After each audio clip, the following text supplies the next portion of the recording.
Labournet, you see their cars, their branding's all over the show. You're always wondering, what do they do? Are they just labor brokers? Do you approach them and be like, hey, can you get me a job? In all honesty, they are so much more than that. And that's why we have Brendan Sayers, CEO of Labournet, to give us some more insight and background about what Labournet truly is, what makes it tick, and what makes its people so special. Welcome, Brendan. Thanks so much for obviously joining us impromptu. It's amazing to be here and to be with you, so thank you very much, Yasser. Yeah, looking forward to the insight and obviously giving our viewers a lot more insight into what Labournet is really about. Who was involved in setting up the business? Right, I think that's taking us back 30 years. Okay. It probably is 31 years or 32 years ago. There was a small firm of attorneys called Snyman van der Haynes, and they specialized primarily on labor law in South Africa, and they represented employers in the forums of the day, like industrial court. And I think what happened is they saw that legislation was changing. They had seen the draft bill on the new Labour Relations Act, and they saw that majority of the processes were going to exclude attorneys. A new forum was being created called the CCMA, and CCMA specifically were going to exclude attorneys. So I think they understood that employers were going to have to wrestle with the new set of legislation, and were going to need more on-site service, more on-site advisory. So they created this tiny little consultancy called National Employers Forum. Yeah. And that was the start of what we now know to be Labournet. So definitely more than just labor broking, from what you're telling me. Well, Sure. Can I say labor broking is almost a dirty word in our organization, in that we provide professional services, we don't provide labor. So labor broking doesn't factor into what we do at all, though we have many TESs, temporary employment services, as clients of Labournet. But Labournet per se provides professional services into employers. We don't provide labor. So we don't do that at all. That's exactly why this sort of insight is so important. You know, I mean, a company's name doesn't tell you its full story. Absolutely. And that's why we need these conversations with people like you that are the heart and soul of the company and obviously have been here from the onset and built it to what it is. Where was the initial idea conceptualized? Was it around a braai fire? Were you guys out camping, trip to the Kruger? How exactly did it come about? What I'd love to say, I was there when it happened.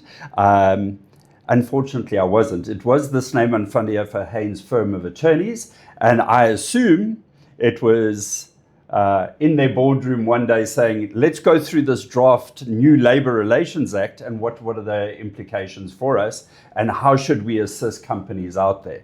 I like to think that's the pedigree of Labournet, and it's something that we've stuck with to this day. And of course, the name. How did you guys come up with the name? So I love it. So Snyman van der Haynes created a consultancy called National Employers Forum, and one of our founders at the time came up with a software package called Labournet. All right. And the pedigree of the name Labournet, it was HR technology to assist employers to manage their labor on the internet. So Labournet, managing your labor on the internet. The irony is that it was so long ago that this technology was sold in a box in Incredible Connection, and that was how internet software was sold back in the day. Nowadays, you just Google something, and this was pre-Google. You go online and you download software. Back then, you used to buy it and install it and get internet support on it. So really, Labournet was made up. We're now known as Labournet, but Labournet was our technology business, whilst National Employers Forum was the consulting business, and Snyman van der Haynes was our firm of attorneys. So there was kind of three businesses at the outset of Labournet as we know it today. Clearly, you guys were very visionary. I mean, here we are, serving people on the internet. So, I mean, that really is amazing. And what do you think the founders got right that others missed? I think what they realized early on was change is scary for employers. And there was change afoot with the Labour Relations Act. And when they digested what the Act had envisioned, there was a huge amount of complexity all of a sudden on how to deal with conduct capacity, operational requirements, the engagement with unions. Remember, back in the day, 30 years ago, unions were incredibly militant and politicized.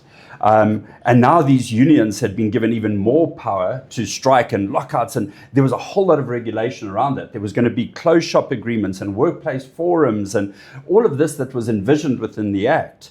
And I think anybody reading this was going, oh my goodness, how am I going to navigate this? Because your average small to medium-sized employer, and incredibly, even the large ones, I've got to imagine, are really just trying to survive. They're trying to provide a service at a fair price to their customers. Your small to medium are mostly lifestyle businesses. They're trying to feed their own families, put their kids through school. They're not trying to, exploit labor. They're really just trying to run a business and provide fair value to customers and make a profit to feed their family. And I think with all the legislative changes, companies were looking for a safe haven. They were looking for somebody to say, please, can you help me navigate all of this legislation? And remember, it started out at the time with just one new Labour Relations Act. Over the last 30 years, it's evolved and there's been a lot more that has come out. Further complexity that we've been able to assist our clients with. And of course, Labournet is an ever-evolving business to ensure that other companies can deal with that evolution of legislation, which is truly amazing. Well, I think if we unpack that a little bit, we were a firm of attorneys doing litigation. And that was really the tip of assisting a client. By creating a consultancy, we were able to rather engage the client, not when the horse is already bolted, whilst there's already a set of litigation, but we were able to help them navigate the daily complexities that they were facing.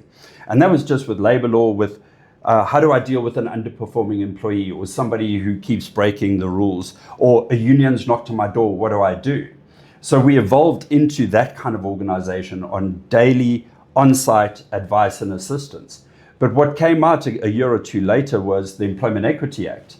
And we had no intention of diving into that legislation and assisting clients with that. But as the deadlines were looming, clients started saying to us, well, what do we do? How do we comply? We trust you to help us with this. What are we going to do? So we scrambled, we put together a team, we digested the act, we found a simple way to comply, and we helped clients get over the line with that. And then what's evolved ever since is more and more products, because then the Skills Development Act came out. We're thinking, well, we're a labor law firm. Now we're doing equity. Well, okay, we'll help you with skills development. From skills development came BEE. So we got involved with BEE. Then we started saying, well, okay, we're understanding that we're creating an ecosystem of compliance or assistance. What's next for us? And we realized that clients had health and safety issues. So we started assisting with that. We created a payroll bureau to help them navigate paying people correctly and complying with tax legislation in South Africa. From there, we bought the underlying technology. We got back to our roots of being Labournet, yes, which was that technology platform which assisted companies to comply.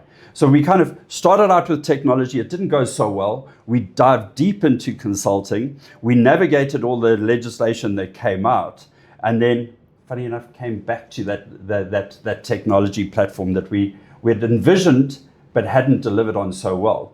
And I think that's where we find ourselves now, having a nice mix between technology and consulting for clients in South Africa. And I find it truly amazing how, like you mentioned, it became an ecosystem and how our different products actually work together, yes, to assist companies. And what was the catalyst for you guys to open up a second and a third office and, growing from there? Well, I think what really, you can look back as a CEO of an organization or a founder and tell everybody, well, you had a grand plan 30 years ago and this is what we were going to become.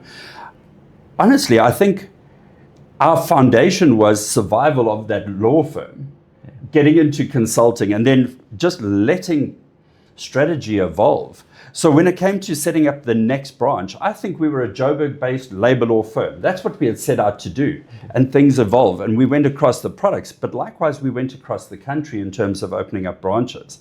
Back in my day, I remember jumping on an aeroplane first thing in the morning and flying down to Cape Town to do a conciliation in the CCMA. And my flight back to Joburg was booked in the evening. And you sit in Cape Town for the day and you go, well, okay, this is pretty wasteful. Yeah. Somebody's paying for this. And really, we didn't open a branch and get a client. We signed up clients in Johannesburg who had branches around the country. So we pretty much have always followed our clients and their needs. So they needed a setup in Cape Town and Durban, etc. And we've expanded our footprint accordingly. And we've expanded our products accordingly. You look back now 30 years later and you go, we've got branches all over the country. We provide a full suite of employment legislative consulting services. Wow, wasn't that amazing that we envisioned this 30 years ago? 100%. To be honest, we never did. Our clients have taken us where we needed to be to help them with the next problem that they had. And I think that's really important to show how Labournet is so in sync and plugged into their clients and their evolution, in the sense that we evolve together. It's not a matter of, we're building our business separately to theirs. We literally are growing together, which I think makes Labournet really special in that way. And I thank you. I think that is insightful, and it's something that we're very purposeful on. And I don't think we've always done phenomenally well. I think we could always do better. And it's because we're constantly restless and striving for more that I think has kept us relevant. So we are working on user groups, and we're working on client intimacy. We're working on defining client segments per industry and really spending a day, a week, a month in their lives and walking that journey of what is it like to be an employer in this industry? What are the problems? What are the opportunities? And how can we take that journey with you to make life easier for you? Amazing. And tell me, Brendan, how has the profile of a typical Labournet client changed over the 30 years? That's such a good question. If I really reflect upon it, I don't think I hang of a lot. Because I started here 30 years ago. And I remember being a consultant and rushing around. I would go into a large corporate in the morning, and I'd go into a Jimmy's Killer Prawns, a restaurant in the afternoon. Our basis of our client base, I don't think has fundamentally changed. But the DNA of them, or what they're looking for, is probably the same over the last 30 years, in that a small to medium-sized employer has to comply, but they don't have the resources and expertise internally. So they're looking for us to come in and be the knowledge expert for them, whilst our larger national clients with big footprints, what they're looking for is more capacity to be able to deliver a service in Lusikisiki, or I always use the joke Gatsonavata, but really Bushbuck Ridge or Kuruman, or through our national footprint, we're able to quickly and effectively get out and service their needs, where the multinational or the national company may have the expertise internally, but logistically for them to get around the country is incredibly difficult. And then the last sort of client category is your multinational, international company coming into South Africa and being faced with the legislative compliance that they have to navigate and go, we need a safe place, we need a safe harbor, sign up with Labournet and we will guide you through this process. So really it's those three: national, multinational, and small medium. And I think we service that market really, really well across the whole spectrum. And the next thing that comes to mind is the way that the world of work has changed. Yeah. I mean, 30 years ago, I don't think consultancy was such a huge market. I mean, it was probably, very, very new waters to a lot of people. Sure. And now consultants are within other businesses as a norm. And I think that's really interesting. And I want your insight on how you feel Labournet has evolved with the way the world of work has changed, in terms of, companies being more willing to outsource work and having our consultants actually act almost as one of their employees rather than having a dedicated employee internally. Yeah. No, I think you framed that really well. I think with the complexity that we have in South Africa, to try do everything yourself, and I really feel sorry for your average HR manager within a medium-sized organization, because a company may have scaled to that point, appointed an HR manager, and assumed that this manager is going to be able to do everything. Now, I studied HR. HR and labor legislative compliance is two different things. HR is about how do we get the very best out of our people? How do we attract, recruit, onboard, develop our people, and make sure that they're really an asset to our organization? And then you get all of this compliance through legislation that we have in South Africa, and this HR person has to navigate that too. And I think more and more you're finding HR are starting to specialize in employment legislative compliance to the detriment of their core purpose, which is developing people and managing people and bringing out the very best in people in the organization. So I think what companies are realizing is keep HR at the core of our business, focusing on our people, and bring in the experts when necessary to get us over the line in terms of compliance with BEE. Advise us, structure us. This is deep subject matter expertise. Yes. Labor law is likewise deep subject matter expertise. When I have a problem, I don't want to guess if I'm doing the right thing. I want to make sure that I'm going to nail it every single time. And I think our success in terms of what we've had across our client base, in terms of labor law, the success at the CCMA and Labor Court, it just makes sense to rather have outsourced that and be in safe hands and let my HR person specialize on my people. And I truly believe that Labournet has given companies the ability to see the value in people more than just money. Because obviously, like you mentioned, initially they think, okay, fine, we've got our HR manager, they can do everything A to Z. And then they realize that, okay, fine, I do need to spend a little bit more money on a consultant, but the value that consultant brings in far greater, outweighs the money that you're paying for it, which is really, really important. So I think you've changed the mindset of people being penny wise and pound foolish. Well, I think what you look at here is we have a look at what is the starting salary of a typical bright young mind, a graduate out of university who we've attracted into our organization. Exactly. And we understand, well, we pay a pretty good salary for that. If a company had to employ their own bright young mind, with all fairness, that person doesn't know how to do the job. Exactly. So we take somebody with high potential and enthusiasm, the attitude and the aptitude, and we give them the competency, because universities are not equipping somebody to hit the ground and to deliver service. So we take a bright young mind, they've got a team leader, they've got a product manager, we've got depth of expertise in our product execs, and this person is plugged into a system and a process to be able to cost effectively deliver the service. And I often say, if you had to appoint your own specialist, you'd probably need not only an HR core team, but you would need a specialist for skills, for equity, for BE, for etc. Each one of them comes at an opening salary, and unless your employer or HR exec is an absolute expert in every one of those things, how would you know if that person's doing a good job? Where with Labournet, you plug this person in at a fraction of what a person would normally cost on your payroll, and you're getting world-class expertise with layers of competency and oversight. So you're in safe hands. And I hate to use the term peace of mind, but really you are getting peace of mind. It's once you've signed up, it's taken care of. Yeah. You can breathe. Having been part of Labournet myself for quite a few years, I think it's really amazing to see how we can bring that focus back to our own people. Because fine, we've been talking about how we service our clients and how we benefit our clients. But that exposure as a new graduate and the exposure that you get as a new consultant to all those industries is such a huge benefit. Yeah. So, starting off at Labournet benefits you as an employee as well. It's not only always about the client, but it's about putting our people at the core of everything that we do, which is absolutely truly amazing. So I run the induction process. Well, I don't run it. I have the first hour of induction with the newbies who start with us.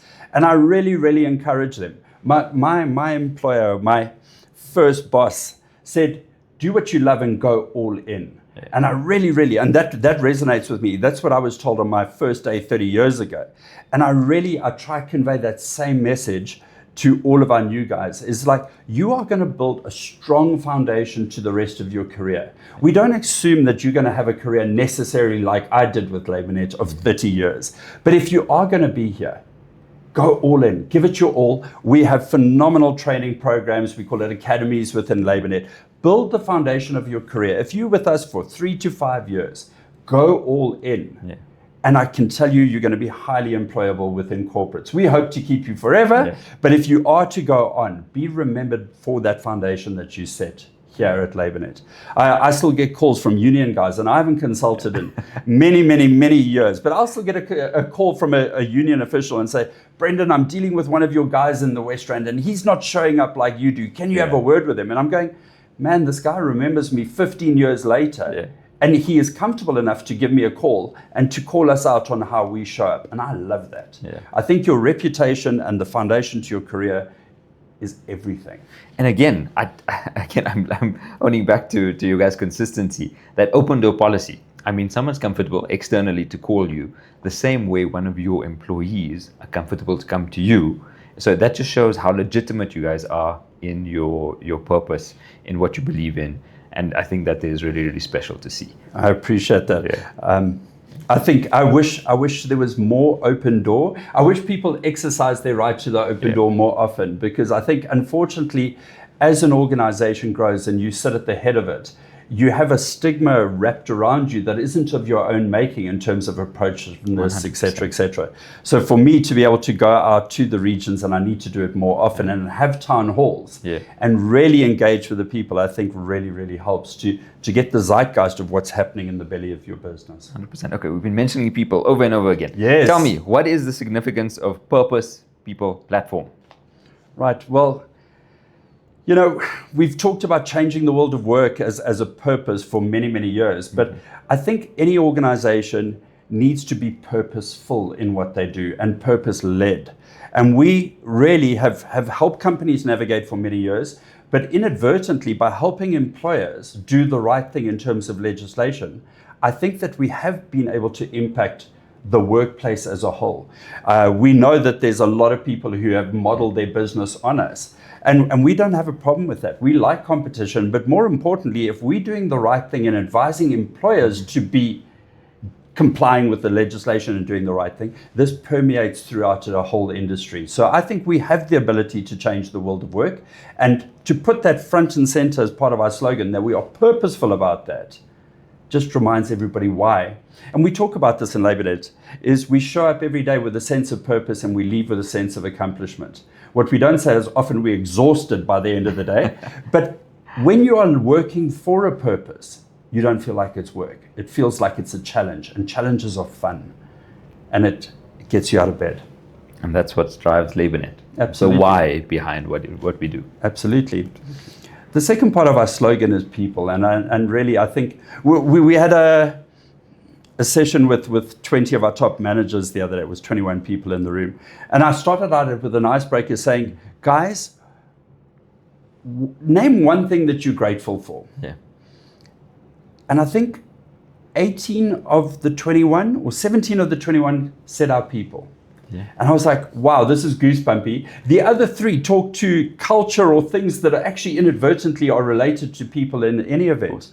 And I often remind myself and our staff is we are people-based business. If you look at what we do, the ecosystem of products are HR, payroll, employment legislative compliance. Now, employment legislative means that it's people. We employ people to talk to our clients' people about their people.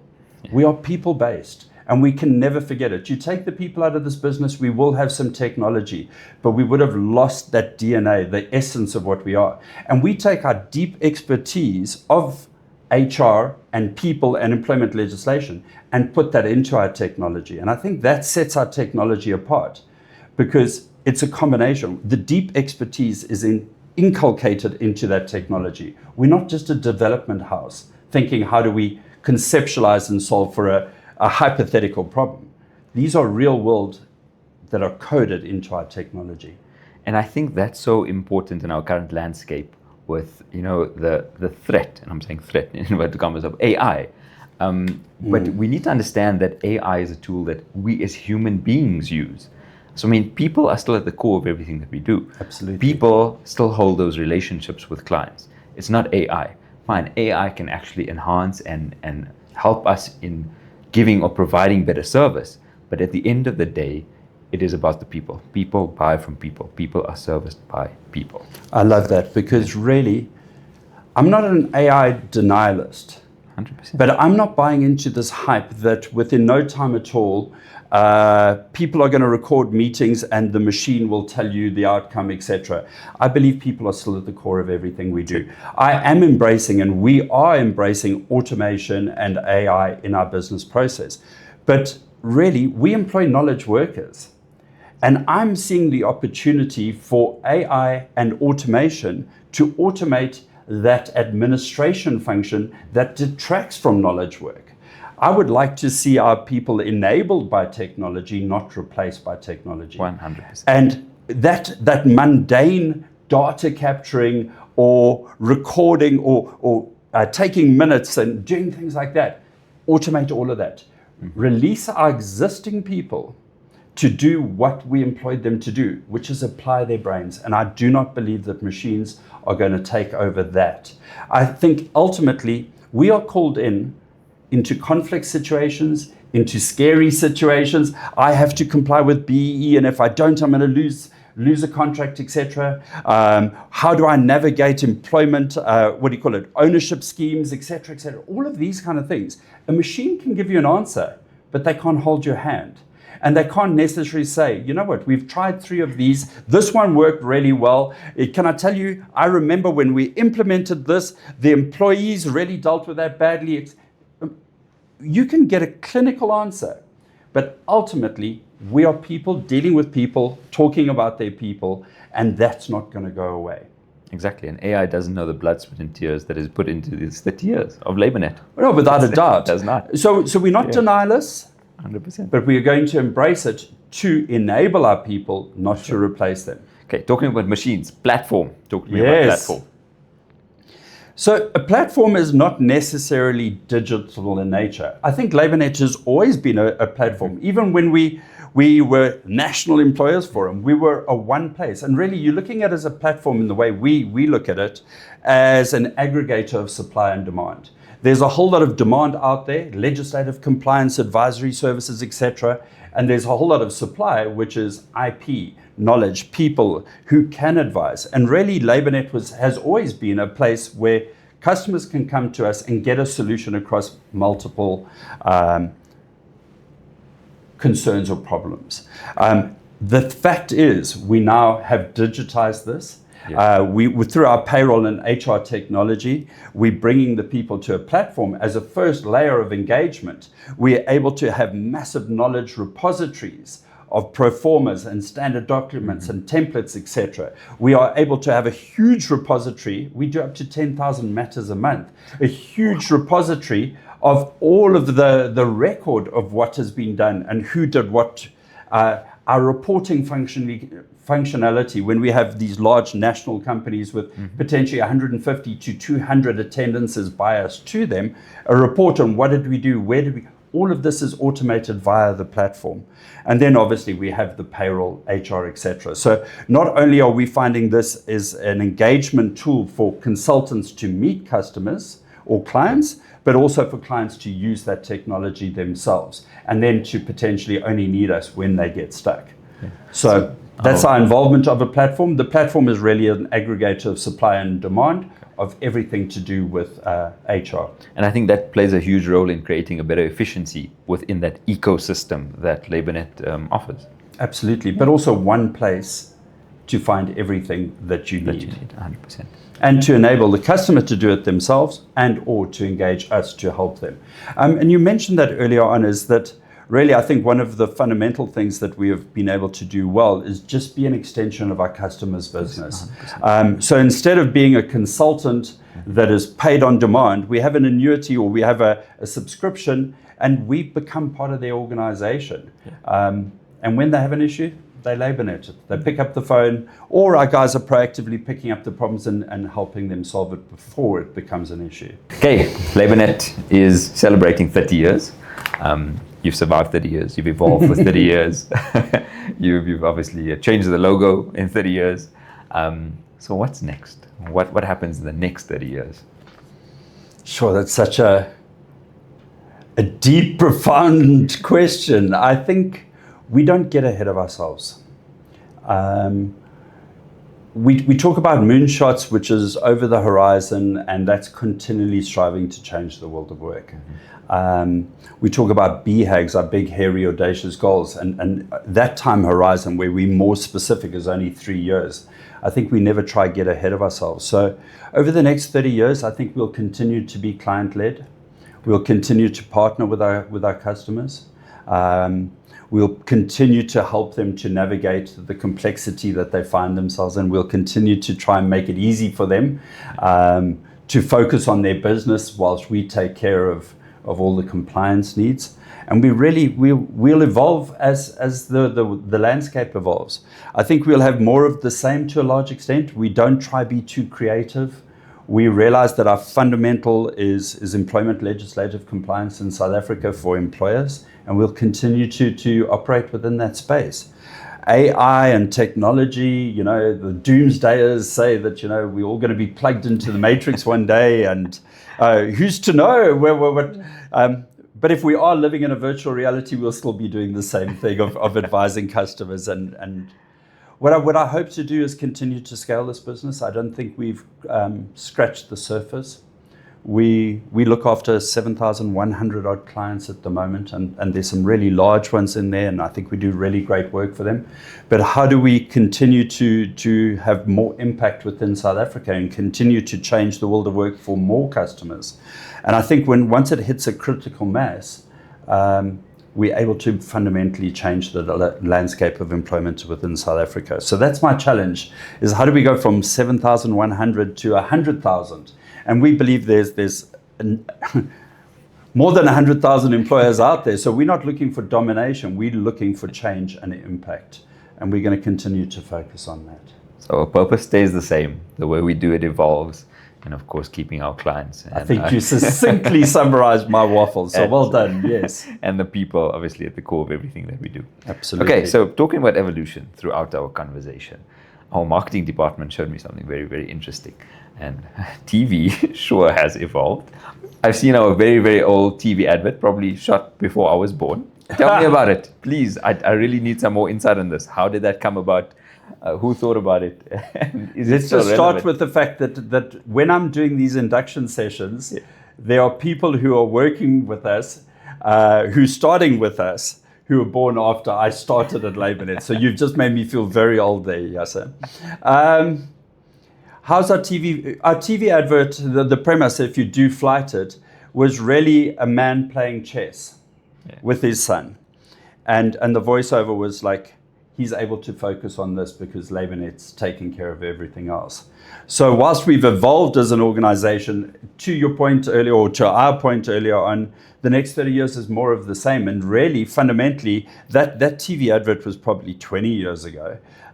Nothing has fundamentally changed in Labournet. How we do it, I think, has to constantly evolve. And I think that talks to our purpose, is we're constantly looking after employers. How we do it will evolve. And we have evolved over that time. But fundamentally, if you're with Labournet, you can relax and focus on what's more important. And to the point in the TV advert, your family is more important. Or to an HR department, your people and the development of your people are more important than worrying about compliance. Give us the compliance HR department. You can focus on developing your people. Employer, rest assured that for a nominal retainer, you can now know that you're not going to have a knock on your door with terrible consequences, that you're taken care of. So really the fundamental essence of that TV advert was peace of mind, and that continues to be a theme within our organization.